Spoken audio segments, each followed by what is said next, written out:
si Knox sa paligid. Nasa event hall siya ng isang hotel. Cocktail party yon kaya may mga pabilog na mesa sa buong silid kung saan nakakumpol ang grupong bisita. May malaking projector din para marahil sa video presentation na hinanda para kay Ishii.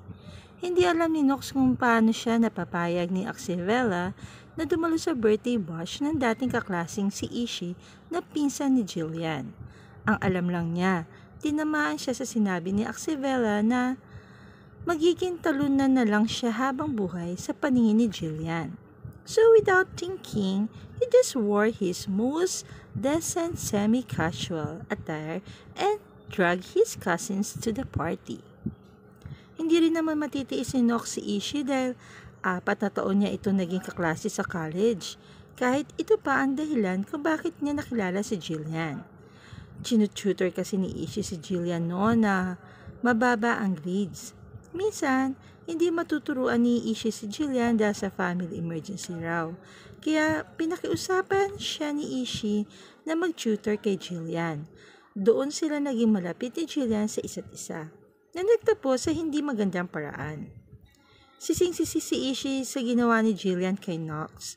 Noon pa man ay mabait talaga si Ishii. Noong saktan siya ni Jillian, walang patid na paghingi ng tawad sa kanya ang dating kaklase. Hindi naman siya nagtanim ng sama ng loob dito.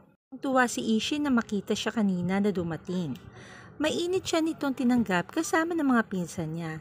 Iyon nga lang, binalaan din siya ni Ishii na naroon sina Jillian at Jackson at sana walang maging aberya sa gabing iyon.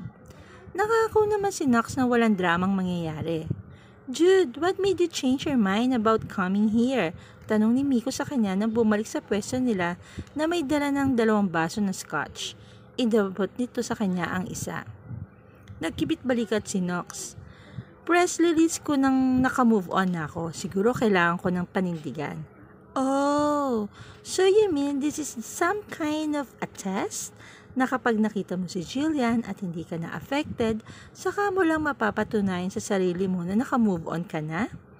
Hindi rin alam ni Knox ang isasagot kaya ininom na lang niya ang laman ng baso. Pagkatapos ay tumikim siya, senyalis na babaguhin ang usapan. Nasat nga pala sina Mirz at Miro.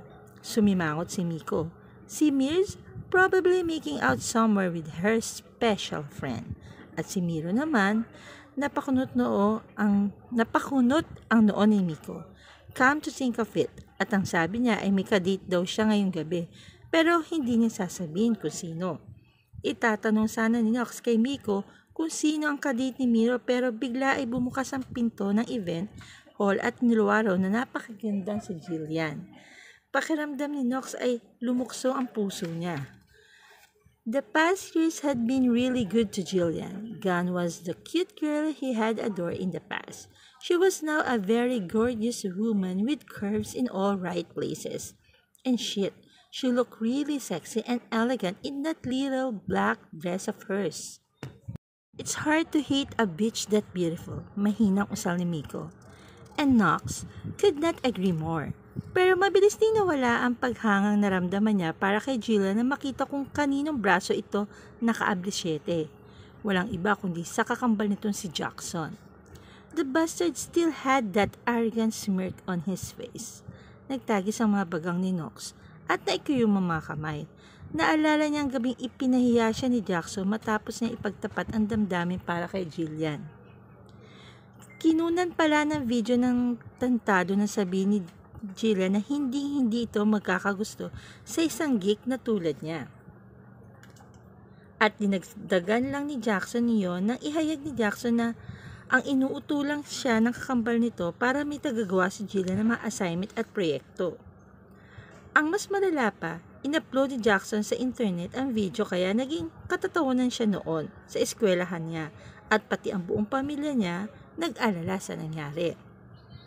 Kung may buti man sigurong nangyari kay Knox, iyon ay naging mas matatag siyang tao pagkatapos niyang pinilit niyang tawanan at daanan na lang ito sa biro tuwing may nagbabangkit ng insidenteng yun para hindi siya magmukhang kawawa. Paunti-unti na ibalik naman sa kanya ang respeto ng mga nakakakilala sa kanya, lalo na maging instructor siya. Pero ngayong nakikita uli niya ang kakambal ni Jackson at Jillian, pakiramdam niya ay siya pa rin yung 20-year-old Knox na mahina at baliw na baliw kay Jillian, and he hated that feeling damn much. Tinapik siya ni Miko sa balikat. "Relax, Jude. You look like you want to kill Jackson." Tumungga lang ng alak si Knox para kalmahin ang sarili. Mag-iiwas na sana siya ng tingin pero nagtama ang mga mata nila ni Jillian. Nanlaki ang mga mata nito nang dumaan ng rekognisyon sa mga iyon. Bumitiw ang dalaga sa kakambal para maglakad papunta sa kanya. Napansin niyang nakatitig sa kanya si Jackson. Nakakunot ang noo na parang kinikilala siya. Hindi siya nag-iwas ng tingin. "Knox?" Napilitan si Knox na ibaba ang tingin kay Jillian. "God, she smells so damn nice." "Oh, you still remember me, Jillian?" Narinig niyang nagpaalam si Miko para mag-CR pero alam niyang binibigyan lang siya ng privacy kasama si Jillian. Tinignan siya ni Jillian mula ulo hanggang paa. She seemed pleased. "Oh, wow, you look totally different now, Knox." Nakibit-balikat siya. Physically, he was really different now. Alam niyang malaki na pinagbago ng katawan niya simula lang magbabad sa gym na lumipas na 5 taon. He became someone who some women usually called hot or hunk. But he was still the same boy Jillian had met 5 years ago. Hindi nagbago ang lifestyle niya dahil homebody siya. School at bahay lang siya tuwing weekdays at kapag weekend naman, madalas ay mga pinsan at parents niya nung nasa Pilipinas pa ang mga ito ang kasama niya. "I didn't believe Ishi when she told me you called her up and told her you'd be here." Tila masayang kwento ni Jillian. "But you're really here." Tumaas ang kilay ni Knox. Jillian was still the arrogant which he had met before. "Bakit? Sino naman naisip na hindi ako magpapakita rito?" Kinagat ni Jillian ang ibabang labi. Halatang napahiya pero mabilis din nakabawi. There was the sweet smile she often used to charm her way into getting what she wanted. "Come on, Knox. You know what I'm talking about." Tumangutango si Knox. Pinipigil ang iritasyon. Hanggang ngayon pala iniisip ni Jillian na umiikot ang mundo rito. Tuluyan na nawala ang paghangang nararamdaman niya dahil sa kagandahan nito. "You know, Jillian, 5 years have already passed since the incident. Huwag mo na sanang isipin na ikaw pa rin ang sentro ng buhay ko." Gumuhit ang nanghahamong ngiti sa mga labi ni Jillian. Halatang hindi natinag sa mga sinabi niya. "Really? Now?" Hindi gusto ni Knox ang paraan ng pagtingin ni Jillian sa kanya. He knew that she now saw him as a challenge. That irritated the hell out of him. "Excuse me, I'll just greet Ishi a happy birthday again before I leave." "What? You're leaving already?" Hindi na pinansin ni Knox si Jillian. Naglakad siya papunta kay Ishi na nagpag-usap sa mga kaibigan nitong babae. Pero natigilan siya na makitang umakyat si Jackson sa makeshift stage sa harap ng malaking projector. May hawak itong mikropono. "Hey people," bati ni Jackson na kumuha ng atensyon ng lahat. "First of all, I want to greet my dear cousin Ishi a happy birthday." Ngumiti si Ishi.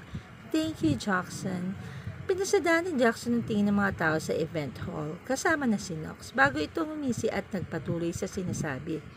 "At first, I was pissed when I was assigned by my beloved family to make a video greeting for Ishi. Sorry, cousin, alam mo namang wala akong tiyaga sa mga gitong bagay." Natatawang pinaikot lang ni Ishi ang mga mata. "Anyway, because of this task, I was forced to retrieve your old videos together. We were kids," magpapatuloy ni Jackson. "Dahil din dito, may nakita ako na interesting video na sa tingin ko magiging source of entertainment natin ngayong gabi." May inutusan si Jackson na i-play ang video ng projector. Pakiramdam ni Knox ay nanlamig ang buong katawan niya na makitang pamilyar sa kanya ang pangyayari sa video. Iyon ang gabi ng party din ni Ishi 5 taon na nakakaraan. Nakita niya ang sarili na kaharap si Jillian, bitbit ang buki na mabulaklak na ibinigay niya rito. "I really like you, Jillian." Nahihiya pang pagtatapat ni Knox. Tumawa si Jillian, tawang nakakainsulto. "Thank you, Knox, but I'm sorry. Ngayon pasado na ako sa finals ko because of you. I don't need you na." So, binilik ni Jillian sa kanya ang mga bulaklak. Bye-bye! Si Jillian umugong ang malakas na tawanan. Pagkatapos ay narinig niya ang malakas na boses ni Jackson na inuuyam siya. What makes you think my sister will like a Greek like you? Nagtagi sa mga bagang ni Knox at ikiniyom ang mga kamay na magsimula ng magtawanan ng mga bisita. Lalo na ang grupo ni Jackson. Nasa tabi na niya si Miko noon at inaaya na siyang umalis pa. Jackson, how dare you ruin my party? Galit na saway ni Ishii. I didn't ruin your party, Cassie. Natatawang kontra naman ni Jackson at binigyan na ng iinsultong tingin si Knox. Nag-throwback lang ako since almost everyone in this party was a part of that confession 5 years ago. It's nice to reminisce, right, Knox? I'm so sorry about this, Knox. Apologetic na sabi naman ni Ishii nang lumapit sa kanya.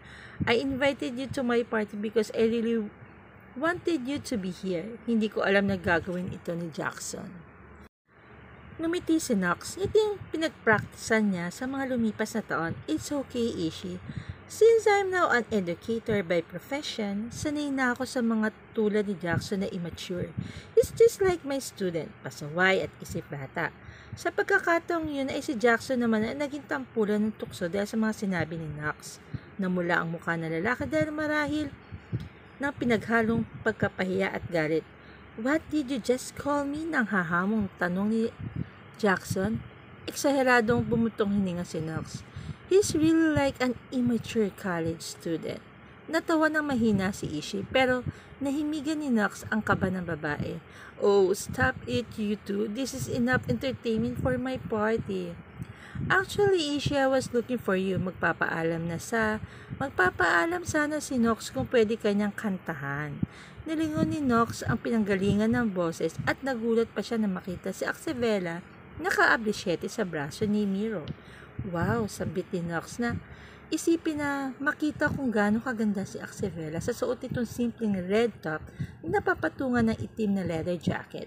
Napakaiksi na suot nitong short hanggang tuhod naman ang suot na black boots. Nakasabog ang alon-alon nitong buhok na parang hindi sinukle pero lalong nagpaganda rito. Pati ang itim na lipstick ay bumagay sa maganda nitong mukha. The angel had turned into a very seductive little devil. Out of place ang suot ni Axevela pero nag-stand out pa rin ang dalaga, hindi dahil kakaiba, kundi dahil ito ang pinakamagandang babae sa silid na yon ng mga sandaling yon. Ninitaan si Knox ni Axevela pero bago nito binalingan si Ishii, ipinakilala ni Axevela sarili bilang date ni Miro at naging mainit naman ang pagtanggap ni Ishii kay Axevela. Tumingin si Ishii kay Knox nang islap ang mga mata. Knox, are you really going to sing for me? Bago pa nakasagot si Knox ay lumapit na si Axevela sa braso niya. She smelled so sweet, he wanted to taste her. And God, she felt so soft, lalo na at nakadikit sa braso niya ang malusog nitong dibdib. This girl was slowly driving him insane. You're going to sing for Ishii, right? Nakangiting tanong ni Axevela sa kanya. Even her breath smelled nice. It was a mixture of something sweet and minty. Axevela gave him an encouraging smile. Alam ni Knox ang ginagawa ng dalaga. Gusto nito makabawi siya mula sa pamahiya ni Jackson sa kanya. Sa tingin niya ay nakita yun ni Axevela. Maraming kailangang ipaliwanag sa kanyang babaeng ito mamaya. Please, pabulong na pakiusap ni Axevela sa kanya. How could he say no to a very beautiful and supportive friend? Napangiwi si Knox sa huling salitang ginamit niya pero isinantabi muna niya yon. It felt like he wanted to sing for Axevela, for her alone, okay? Can I have your daughter for the rest of my life? Say yes, cause I need to know. You know, I'll never get your blessing till the day I die. Though luck, my friend, but the answer is no. Why you gotta be so rude? Don't you know I'm human too? Why you gotta be so rude? I'm gonna marry her anyway. Marry that girl. Marry her anyway.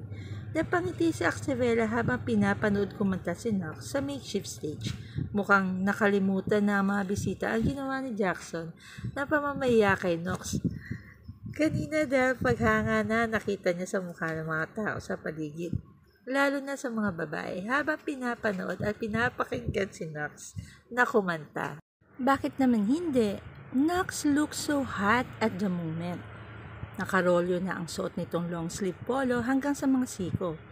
Nakabukas na ang unang 2 butones ng damit at gulo-gulo na rin ang buhok ng binata. And that beads of sweat on his forehead only made him look so sexy. Idagdag pang sexy talaga ang boses ni Knox kapag kumakanta, pang bedroom voice.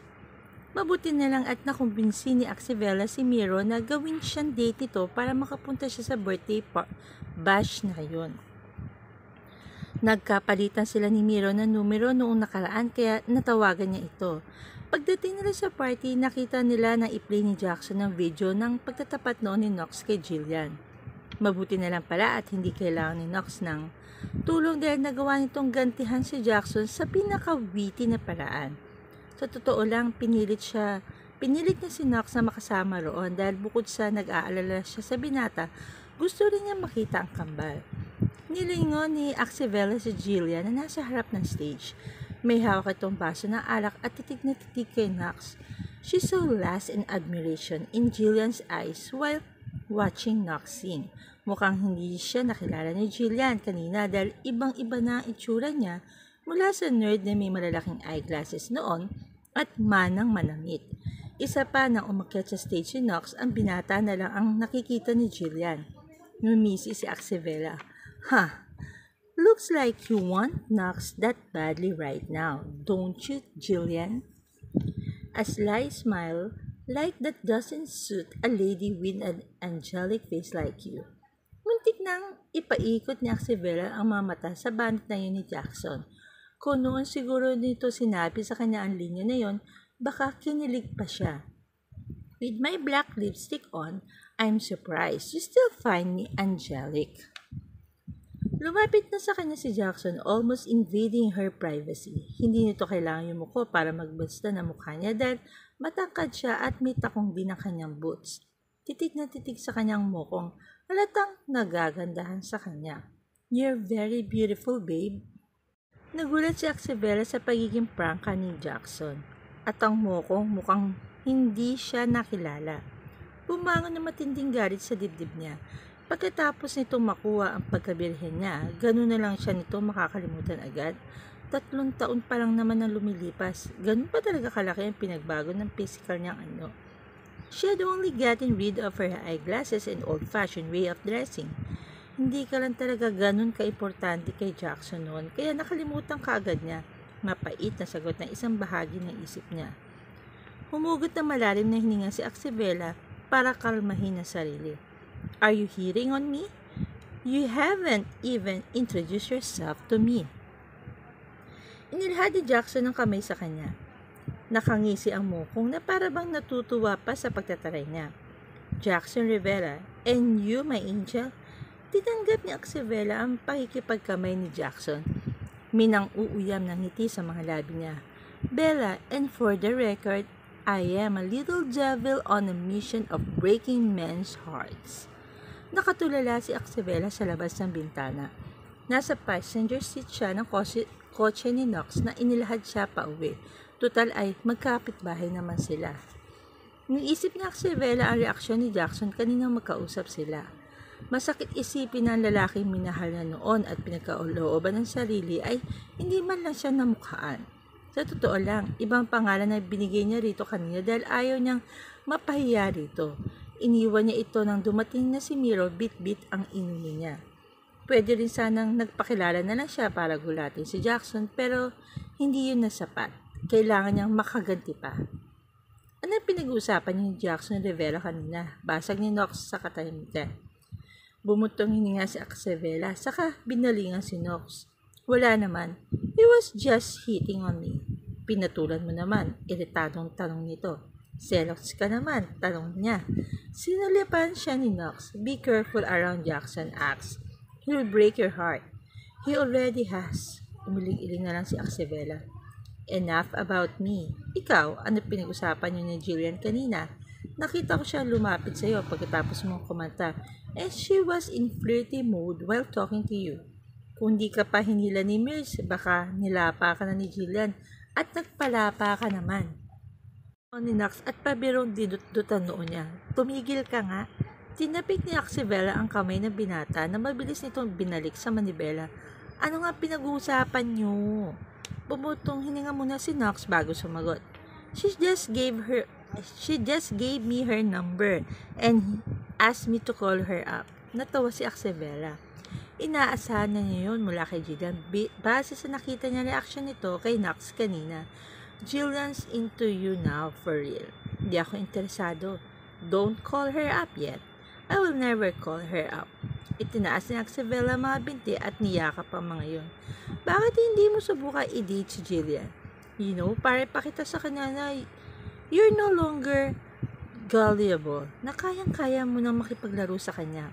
Is that really necessary? Napansin ni Axibela na malapit na niya makabisi si Nox sa plano niya. Mukhang may nakita kanina ang binata sa party na bumuhay sa galit nito kay Jillian.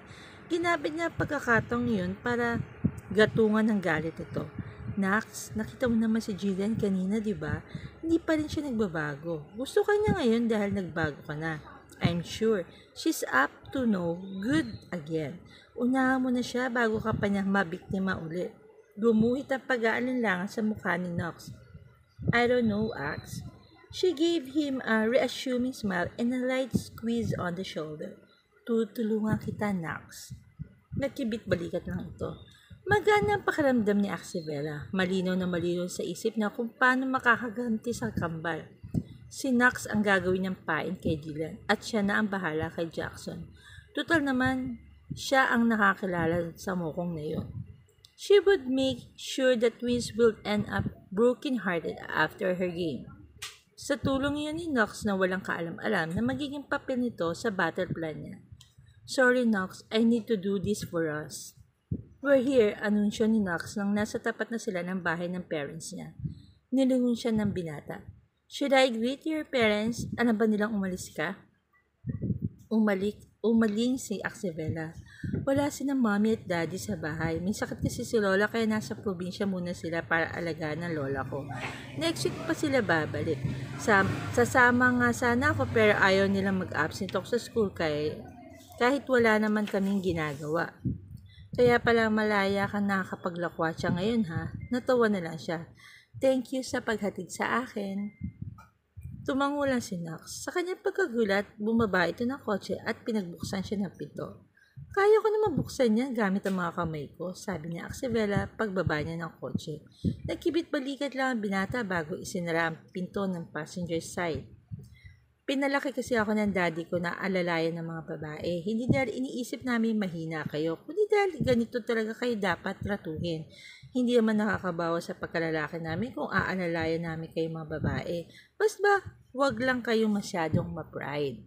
Anako, bumawi ka pa sa huli, reklamo ni Axibela. Pero ang totoo, natutuwa siya sa ginagawa ni Nox para sa kanya. Ito lang kasi ang lalaking trumato sa kanya na maayos at ginagawa nito yun dahil sa pagiging gentleman. Aaminin ni Axibela, boring ang tingin niya sa mga nice guy kaya nga na-inlove ka agad siya kay Jackson noon na isang tunay na bad boy.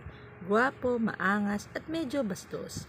Come to think of it, she had fallen in love with a broken boy but instead of being successful in fixing him, he had broken her in the end. Ngayon lang naramdaman ni Axibela na masarap din palang makasama ang gentleman na gaya ni Nox. Inaalagaan at inaalalayan siya nito na hindi ipinararamdam sa kanya na mahina siya and he was not expecting her to sleep with him.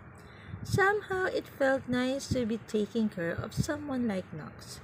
Umuwi ka na nga, sabi nila niya para pagtakpan na nararamdaman. Salamat uli sa paghatid. Papasok lang ako pag nasa loob ka na ng bahay. Piniikot ni Axibela mga mata at pabirong itinulak si Nox. Mauna ka na. Hinatid mo na ako sa bahay kaya ihahatid naman kita ng tingin papunta sa bahay mo. I just want to make sure that you'll be home safe. I'm safe na. Ayan lang sa likod ng bahay namin. Dali na, pangungulit niya. Gusto kasi niya makita ito ng mas matagal pa. Okay, stop pushing me. Nilagay niya Axibela mga kamay sa likod niya nang buksan na ni Nox ang pinto ng driver side.